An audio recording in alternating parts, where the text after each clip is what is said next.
Alrighty, so match week number 2 is upon us, and what's interesting about this match week is that we have kind of a mixture of matinee games, Saturday night game, and also Sunday game as well. It's almost relatively balanced with the way that we have the 4 matinee game on Saturday, the 4 Sunday game that we have, and pretty much more than half of this week's game is going to be taking place in that window, which is probably the most I've ever seen in a match week because with the past couple of years, ever since Apple TV has took over the broadcast with most of the game happening on Saturday night, I love the fact that they decided to mix it up a little bit, and it kind of also makes sense because we're still early in the season. A lot of team in the East Coast, especially in the Northeast, does play in the daytime because, as you all probably know, it is pretty cold to play during the nighttime as well, which is hence that's why you see that most of the teams that are going to be playing at nighttime are pretty much not in those northeast region that is. But that being said, let us actually begin by talking about the first of 4 Saturday matinee games, starting off with the New York Red Bulls versus the New England Revolution. So this, of course, is the home opener for Michael Bradley, and there's a lot of hype surround Red Bulls fan after that big win that they had against Orlando City. It feels like Michael Bradley has got this team rolling, and it will be also be very interesting to see whether or not if he maybe roll out the youth again, because in the last game he kind of surprised a lot of people by rolling out a relatively youthful kind of starting 11. Though at the same time, you're probably not surprised because he is coming from the Red Bull 2 team. He's definitely going to be trusting a lot of his guys from the second team, and we'll see whether or not that, of course, will work out against New England, who also have a pretty youthful team. And obviously, it's kind of unfortunate that for Marko Mitrovic, his first game was against Nashville SC, one of the the the best team in this league, and a team that is definitely gunning to not only finish near the top of the Eastern Conference, but also win MLS Cup as well. But this game starts at 2:30 p.m. Eastern, 11:30 a.m. Pacific, and in terms of the all-time meeting, 18-8 and 14 in favor of the New York Red Bulls. And I'm very fascinated to see how this, of course, would turns out, especially when you have two head coaches that are only in their second game facing off against each other. It's not very often we see this happen before, where two new head coach facing off against each other on only their second game in charge. And like I said, it's kind of a youth versus youth kind of movement with two teams that have some very good young talented player, and we'll see who, of course, will come up top. Now, moving on to the other 2:30 p.m. Eastern, 11:30 a.m. Pacific start is Chicago versus Montreal. So both of these teams lost their first matchup. Chicago, of course, they led 1-0 against the Houston Dynamo, and they looked good in that game, at least in the first half. And then the second half happened. Yeah, they were pretty much a no-show in the second half. Now, the good news is they're facing against a Montreal side that, yeah, talk about no-show in the game against San Diego. They got absolutely demolished in that game. It also doesn't help the fact that they were down to 10 men for majority of the game as well. But they're looking to try to bounce back as well. All-time meeting 13-8 and 10 in favor of Montreal. So yeah, we'll see, of course, who most likely could bounce back. My bet is probably going to be the Chicago Fire. Again, when you look at the game against Houston, if they can actually play a complete game, which is something they didn't do in that game against the Dynamo, they probably would have got a big road win in this one. But now they're back at home, which is a place where they weren't very good last season at Soldier Field, and they're facing against a team that is clearly rebuilding, and it looked like, at least from the opening weekend, looked like a team that's probably going to be sitting in the bottom of the Eastern Conference. They got to take advantage of this, and that's also one thing that Chicago did very well last season. Is that last season, they pretty much won all those games when they face against bottom feeder. That's kind of how they propelled themselves to be a playoff contender. Eventually broke the playoff drought as well. So we'll see whether or not if that's going to be the same case again this year. Now, moving on, we got Minnesota versus FC Cincinnati. So this, of course, is the home opener for the Loons. And from what I also heard, this could be a very cold one. It looks like the temperature could be in the teens and maybe even in the 20s at best. I did check the weather ahead of time. And I'm also going to be interested to see whether or not if James Rodriguez will make his debut. He did train with the team, and he of course did it even at Allianz Field as well. So he's definitely going to accustom in terms of the cold wet as well. But yeah, they're facing against Cincinnati in this one, who of course won their opening matchup against Atlanta United. Minnesota, of course, drew 2-2 to Austin on the road. But this game will be the first of two that starts at 4:30 p.m. Eastern, 1:30 p.m. Pacific. All-time meeting 3-1 and 2 in favor of Cincinnati, or I'm sorry, in favor of Minnesota, that is. But Cincinnati has won the last two as well. So I'm very fascinated to see how this, of course, will work. And I'm also going to be fascinated to see how Cincinnati would do it, not just in this game, but also over these next couple of weeks of how they'll do without the presence of Evander. I mean, that is definitely a huge loss to the Cincinnati team, and that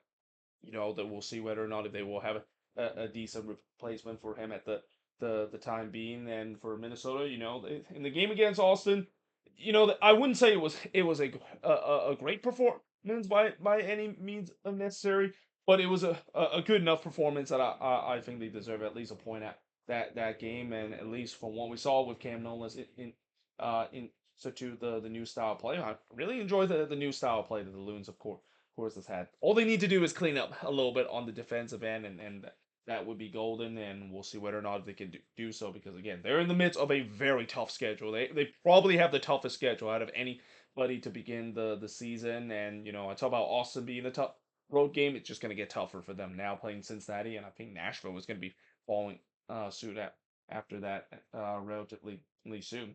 Now, moving on, we got Colorado versus the Portland Timbers. So both of these teams kind of had opposite kind of opening week. Colorado, of course, they pretty much no show in that game against the Seattle Sounders, lost that one relatively easily. While the Portland Timbers, with an incredible 3-2 win in a game where it was kind of MLS after dark material that they had against Columbus. But yeah, this game also started at 4:30 p.m. Eastern, 1:30 p.m. Pacific. All-time meeting 17-7 and 11 in favor of the Portland Timbers. And I remember, the Timbers for a while has always kind of had ownage over the Rapids as well. On the road, it's a little bit of a different story, and yeah, we'll see how this matchup is going to look like, especially if Portland Timbers game is going to be like what we saw in the last game against Columbus. Don't be surprised, they might be one of the more watchable team in the league against a Rapid side that, yeah, it feels like there's a lot of question about this team, especially in the game that they had last week, where yeah, I know it was against Seattle, and it's always tough to go on the road to face Seattle, a team that they haven't done very well, but they need a big response in this one after pretty much no show in the first game of the season. Now, moving on to the Saturday night game. So what's kind of interesting is that this might be the first week where I actually see a game that starts at 7:30 p.m. Eastern, 4:30 p.m. Pacific. That none of them are actually East Coast game. Both of these 7:30 p.m. Eastern start are West Coast games, so it's kind of odd that of course it is the case. But that also means that we have a lot of afternoon games this week because of that. And this, of course, is one of them between the San Jose Earthquakes and Atlanta United. The Quakes, of course, got a win against Sporting KC in a game where I talked about that was kind of like wooden spoon derby, and it could have gone either way of whether it's going to be a boring draw or one team is able to take advantage of the other team being bad, and the Quakes, of course, took advantage of it. Now, the good news is that we talk about Minnesota having a pretty tough schedule to start the season. The Quakes have a relatively easy start, at least in the first two games. Now, I say easy, but they're facing against Atlanta team that there's definitely some positive to build on after that loss against Cincinnati. I mean, yes. They weren't able to score in that game, but there was definitely some promise that Tata Martino work, and they'll definitely be feeling confident the fact that they have never lost to the San Jose Earthquakes. In fact, the four meeting between both of these teams, Atlanta has won all four of those meetings. Most recently in 2023 when they won 2-1, and I believe that was a season opener where Atlanta was able to win against the Quakes 2-1 at Mercedes-Benz Stadium. But yeah, should be very interested to see how it's going to go. Again, for the Quakes, I know that they had a big win against Sporting KC, and I know some might say I was very negative toward them after getting the win, but I just think that when they do face against real opposition, I'll be very interested to see how they match up. And especially, Timo Werner finally has arrived to this team. I don't think he's going to be ready yet to play in this one. I think he's probably maybe be still trying to get himself back to match fitness coming into this one, but there's no doubt that for the Quakes, they want to get off to a good start this season and continue to prove me wrong. We'll see whether or not if they can do that against a Atlanta team that are hoping to finally get the goal scoring going, which was kind of something that was really missing in the last game. Everything was doing pretty well for the most part for Atlanta. It's just the goal scoring wasn't really there. Now, moving on, we got RSL versus the Seattle Sounders. So RSL, of course, coming off of a loss last week against the Sounders team that is coming off of a win, as this is the other 7:30 p.m. Eastern, 4:30 p.m. Pacific start. Now, what's kind of interesting is the fact that Seattle has had a lot of issue facing against RSL on the road, and it's not very often I say the Sounders have problem when it comes to facing against their opposition and kind of getting dominated against their opposition. But RSL has kind of had some ownage over Seattle whenever this game is taking place at the Riot. Yes, I know it's called American First Field, but I'm pretty sure a lot of RSL fans still call it the Riot. But in terms of the all-time meeting, 18-9 and 16 in favor of RSL. And the other thing I would say about RSL, just like what I said about Atlanta, I think the game that they had against Vancouver, again, similar to what I said about Atlanta, there was some promise when they faced against the Vancouver Whitecaps. And what's kind of interesting is that just like the Red Bulls, they pretty much started the kits in that game. It was kind of almost like a Real Monarchs kind of team against Vancouver, and if they were a little bit better in terms of the finishing, they definitely could have got a resort against the Vancouver Whitecaps. Now they're facing against another Cascadia team in the Seattle Sounders, and again, for the Sounders, I just don't know what is it with them when they always go on the road and just not able to get the resort against RSL. I mean, some might say it's maybe because of the altitude, that is an issue. And anytime when you have to travel to Salt Lake, or you got to go to Denver, or in the case of Colorado, Commerce City to be exact, and for RSL, Sandy, Utah to be exact, it's not going to be easy to do whatsoever. So yeah, we'll see whether or not if Seattle can kind of end that little curse that they have, where for whatever reason they just cannot get a win against RSL. It's been a long time since the Seattle Sounders have last walk away out of the Riot with all 3 points against RSL. Now, moving on, we got Sporting KC versus the Columbus Crew. So this is really the first true night game that we're gonna have. I mean, technically, this you could say this maybe it's a night game as well. It's more like a late afternoon into twilight into night game. But this is really the first true night game between Sporting KC and Columbus of this week at 8:30 p.m. Eastern, 5:30 p.m. Pacific. This is a first of three that will start around that time. Both of these teams, of course, coming off of a loss for Sporting KC. It was pretty much a no-show against the San Jose Earthquakes, and Columbus lost a heartbreaker against the Portland Timbers. All-time meeting 10-4 and 5 in favor of Sporting KC. But yeah, as I talked about before, just like what I said about Montreal, yeah, it feels like Sporting KC is gonna be a very bad team this season. They're pretty much like what I said last season with Toronto being the Santa Claus of MLS. Sporting KC feels like they're the Santa Claus of MLS. They're just gifting free points to opposition left and right and center, and now it's up to Columbus whether or not they can take advantage of it. Especially, I think one thing that Columbus has to do better heading into this game, you got to fix that defense. That defense was not good whatsoever. And I know the loss of Darlington Nagbe this off season is definitely a huge gap that they have to fill. I didn't think it was as big of a gap as I saw in the last game, where they were definitely making some defensive mistake. That if they had Darlington Nagbe at that sixth position, he's the guy that kind of puts out a lot of fire, similar to what we saw with the Portland Timbers with Diego Chara. And now without him there, you can see at times that defense gets really exposed, or the fact that that's just kind of how the system that Henrik Reichstrom runs with this Columbus Crew team. It's all attack, all vibes, and on the defensive side, we'll worry about that later on. Now, moving on, we got the Houston Dynamo versus LAFC. So both of these teams coming off of a win. I believe this is the first matchup I get to talk about. Well, both of these teams are coming off of a win. In fact, I think this is the only matchup this week that both of these teams coming off the win. Well, scratch that. I just realized this also is another matchup between two teams that coming off of a season opener win. So Houston, of course, got the season opener win against Chicago, whereas LAFC got a big season opener win against Inter Miami in the marquee match of last week.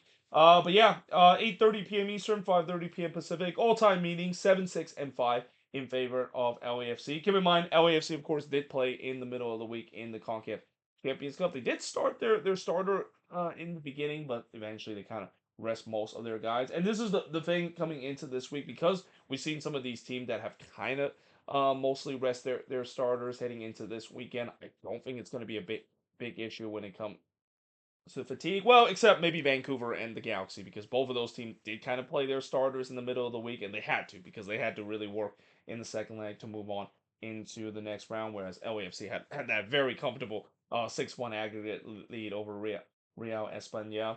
But yeah, should be very interesting to see how it is. This is also kind of the Mateus Bogusz derby. So I'm kind of interested to see how Mateus Bogusz will face against his former team in this one as well. But now moving on, we got FC Dallas versus Nashville SC. So if you want to tell me what is probably the most underrated matchup for this weekend, this has got to be the one. And it's not just because this is the other matchup that feature two teams that have won a game in the season opener, but I would not be surprised there might be a lot of goals that is scored. I mean, that's kind of the thing with FC Dallas, and it feels like, at least from what we saw in the last game against Toronto, it feels like we're back to Peter Quill once again, starting to open things up a little bit more and not being as pragmatic as it is in the second half of the season. And because of that, they started to become a more attacking team. Though that being said, that also means that they, on the defensive side, they have definitely shipped some goal, and they can't really afford to do that again. Get against this Nashville team that's just red hot heading into the beginning of the season. But this game will start at 8:30 p.m. Eastern, 5:30 p.m. Pacific. All time meaning 5-1 and 2 in favor of Nashville SC. And like I said, this is very underrated mainly because not a lot of people talk about how I would not be surprised there's going to be a lot of goals that could be scored in this game. This could be a very fun matchup. If you're a guy that likes to watch some high scoring and very entertaining brand of soccer, just watch this game between FC Dallas and Nashville. I guarantee that this is going to be a very fun game. Now that I say that, watch how this game ends 0-0 because that's kind of how this works sometimes when I jinx a game being very excited and then it turns out to be a very boring 0-0 draw or low scoring affair. Now, moving on, we got the all-Canadian clash between Vancouver versus Toronto FC. So this game starts at 9:30 p.m. Eastern, 6:30 p.m. Pacific. Vancouver, of course, they get a win in the opening weekend matchup, but it was not the prettiest win that they had against Real Salt Lake. Whereas Toronto, they of course lost their opening matchup against FC Dallas. But they were also one of the team where I said that there are some promise heading in to the loss that they have in moving forward because they did play pretty well against FC Dallas in that game. The defense was definitely lacking for the most part, but the attack was definitely humming. And now with the addition of Jar Sargent, which he's not going to be available this week, as much as I know a lot of TFC fans are hoping to see his debut. I think he's probably gonna be maybe a game or two before he might be ready to debut because they just literally announced the signing I think yesterday that he has arrived to Toronto. But yeah, should be very interesting to see how he's gonna do. I already mentioned how he could be a piece that really can uplift this team as well. But yeah, should be very interesting to see this all Canadian affair. One thing I will say about Vancouver is that they haven't really looked impressive to begin the season. Yes, for sure, the team has really started off slow to begin in the season, and this is not because of the fact that they lost any of the game. They're still unbeaten to begin the season, but they just don't look like that electric Vancouver team that we saw last season, a team that is an absolute wagon. So yeah, they got to be careful because this is a Toronto team that as I said this season, I do think that with all the signings that they made and now they added a big name in Jar Sargent, this is a team that definitely can be contending for playoffs as soon as this year. Even though I said before that it feels like maybe they're maybe still a year or two away, but with some of the moves that they recently made, I feel like you could definitely make a case that this team can definitely make the playoffs this season. But in terms of the all-time meeting, by the way, 9-7-7 in favor of the Vancouver Whitecaps.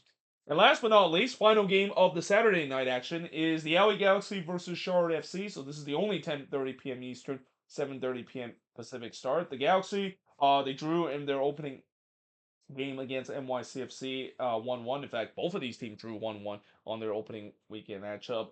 Charlotte, of course, drew in 1-1 to St. Louis City. And in terms of the all-time meeting, dead even at one win, one draw, and one loss apiece. And I'm kind of fascinated to see which attack can get going heading into this one because yeah, both of these attack have not looked good at least in the beginning of the season, especially for the Galaxy. I mean, even in CONCACAF Champions Cup play against San Miguelito, they did not look good whatsoever on the attack, and that has to be a red alarm bells for Galaxy fan, especially in that second leg where they play their starters too against San Miguelito, and they were still struggling for the most part to create much on the attack as well, and not to mention in the game against NYCFC, where besides some good attacking moment at least in the first 10 minutes, yeah, for the rest of the 80 minutes they were second best against NYCFC. Now they're facing against a Charlotte team that last week they got bailed out because of Christian Kalina making save after their save as well. They were really under siege on the defensive end and on the attacking end. They chose some promise, but not too much, you could say.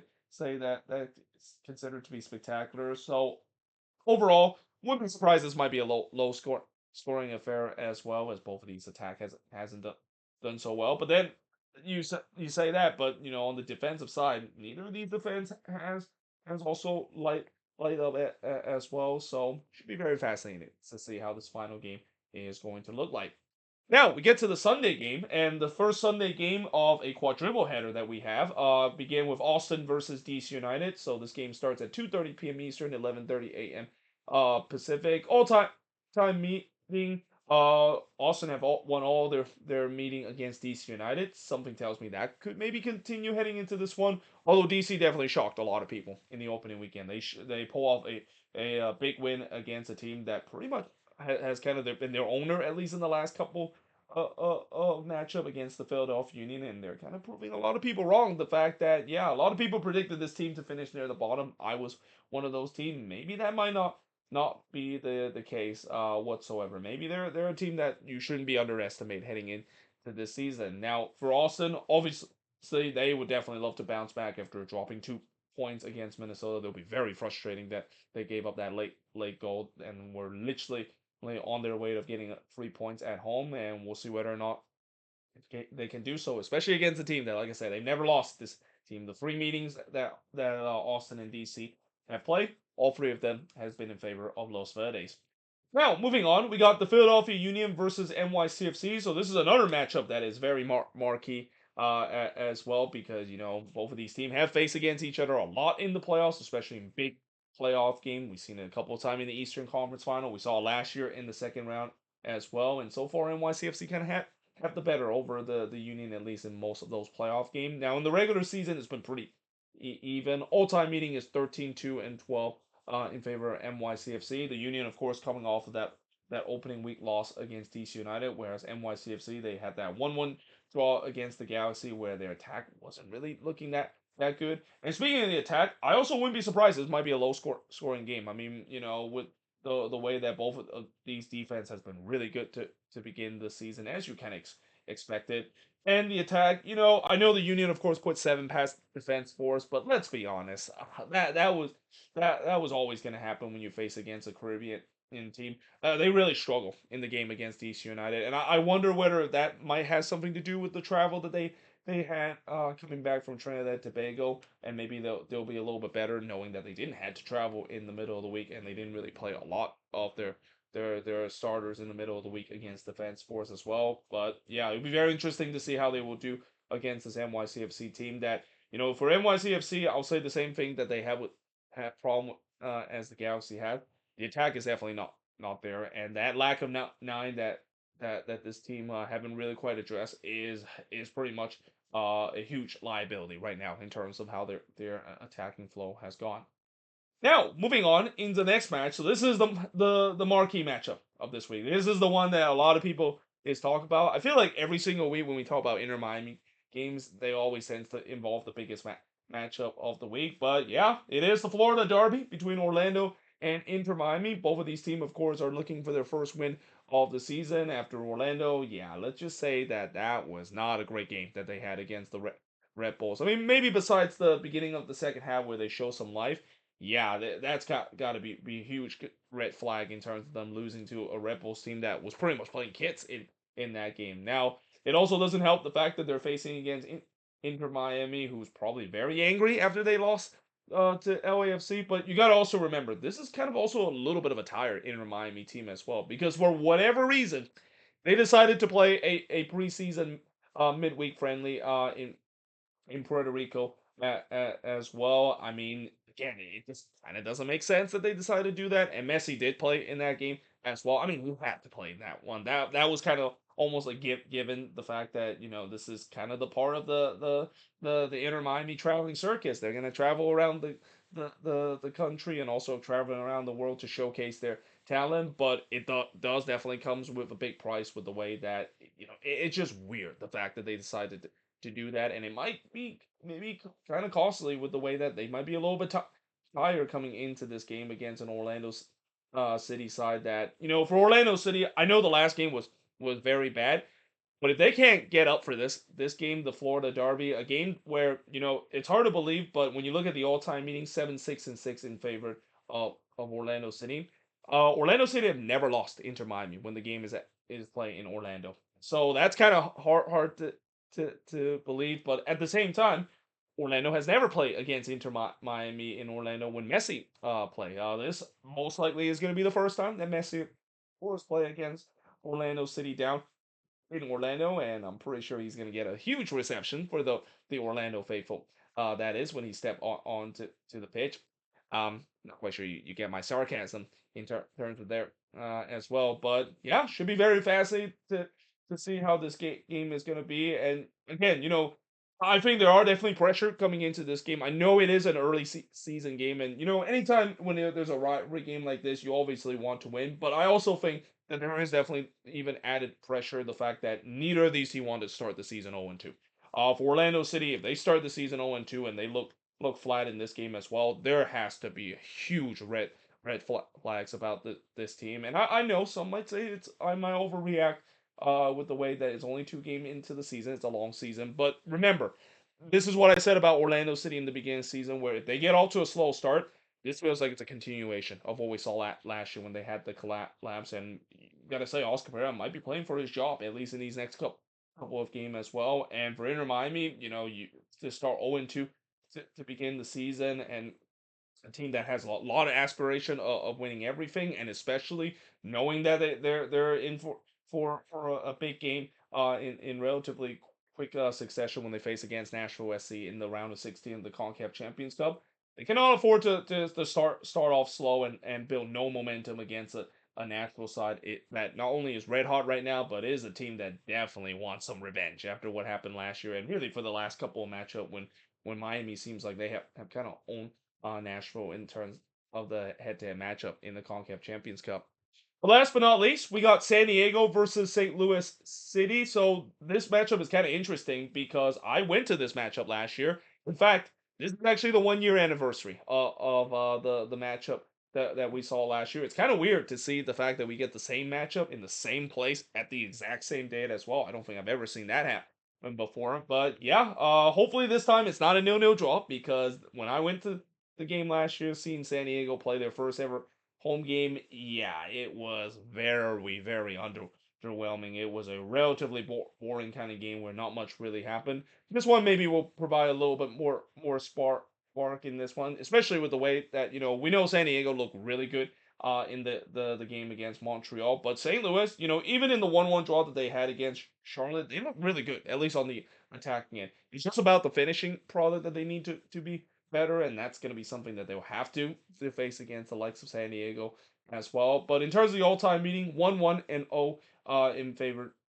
of San Diego. San Diego, of course, getting the only win in this series last year in St. Louis. And yeah, I'm very interested to see how this matchup is going to be. It's definitely going to be more entertaining than consider what we saw last season as well. I mean, the big part of the reason is the fact that last season, I think the reason why last season was kind of a boring matchup between both of these teams in the first ever home opener for San Diego FC is the fact that San Diego was basically playing against a park the bus team. I mean, Olaf Melberg and that terrorist ball kind of style and that Haram ball kind of style is kind of the reason why he kind of ran out of town, because that's not the way that St. Louis wants to play, and that's exactly not the way that St. Louis fan would want to enjoy. And the fact that after seeing what Yohan Daime did in the opening weekend against Charlotte and playing a more expansive style of play, I'm very interested to see whether or not we'll see more of that. Especially, they're probably gonna have to maybe defend a little bit more, knowing the fact that San Diego, whenever you face against this team, you're gonna have to give up a lot of possession, because San Diego is kind of a team that likes to dominate possession, likes to dictate the game, and I think they're gonna do it again in this one against St. Louis. But there you have it. That is pretty much it for the preview of all of these games that's gonna be happening in match week number 2. As always, let me know in the comments below, what do you think of these games and your prediction of all 15 of these games that's going to be happening in match week number 2. But until then, hope you guys enjoyed this video. If you do, make sure you guys like, smash the subscribe button, and yeah, I of course will see you guys next time.